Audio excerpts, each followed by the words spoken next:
All right, thank you very much. Alongside Chris Johnston and Pierre Lebrun, Connor McDavid saying maybe that's the hockey gods getting us back for Game 6, which we didn't deserve to win. Kind of the opposite script of how they got through the Western Conference Final. Sergei Bobrovsky had a lot to say on this night.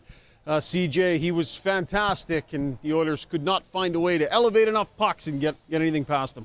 Third oldest guy on the ice, and a performance for the ages, I would say, especially given how things went last year in the Stanley Cup Final for Sergei Bobrovsky. Really struggled in that series, and Florida was knocked away easily. So this is a shot at redemption for him. And we've talked so much entering the series, but what does this mean for McDavid and Draisaitl and their legacies? Sergei Bobrovsky is probably a Hall of Famer if he finds a way to get through this series and lift the cup. And I think, clearly in this game, got his teammates comfortable, had probably 2.5 breakaways in the first period alone that he stopped.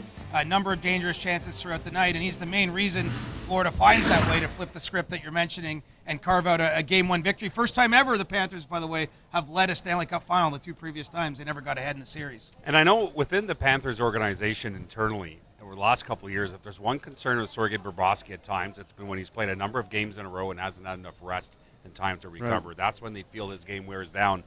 They've had a week off before the Cup Final. They haven't had to go 7 games in the entire playoffs. The pace of play for Sergei Bobrovsky to recover and be his best is a perfect recipe right now, and they got double off days in the Stanley Cup Final between 2 and 3, and again the rest of the series. Made some really athletic high-end saves throughout that game. We were wondering what the standard would be, how many power plays either side would get, but in particular the Oilers, Pierre, because it is so deadly for them. They had some looks tonight.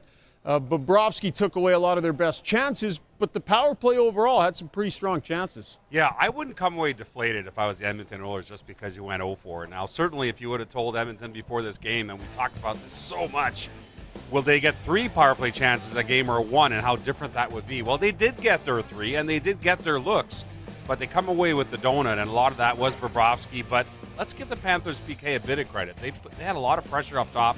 Made Bouchard in particular have to make quicker decisions.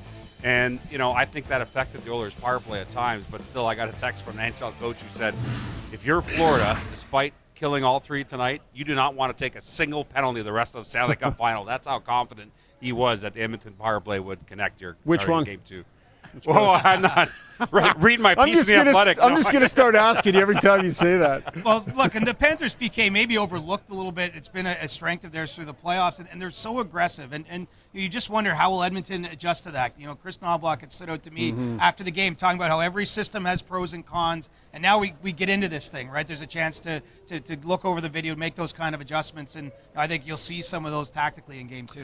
So the Oilers didn't make a ton of errors, but the Florida Panthers are a team that are going to make you pay for those errors when you make them. On their first goal against, guys, all 3 forwards get caught pretty deep in the offensive zone, and Zach Hyman, I think, stopped moving his feet a little bit on the back check. I think that was a bit of a costly error right there. And then you push ahead to the second goal. There were some mistakes in the defensive zone. Evander Kane loses a guy in the middle of the ice. They didn't make a ton of mistakes, CJ, but the Panthers are a team that can really pounce on you when you do, and they certainly did that tonight. They can, although it's one of these ones, right? This was not a Florida Panthers game. This is not textbook how they play. It's not the way they've been winning in these playoffs. And so there's 2 ways to look at that coin, right? I mean, it's either, hey, they played maybe one of their worst games or their worst game of the series, they got to win, or are we flipping the switch here and saying from the Edmonton side of things, perhaps this is a chance for them that there's a blueprint in there. There's some things they can build upon. And so I guess it depends which side of the microphone you're on looking at that one. But Florida,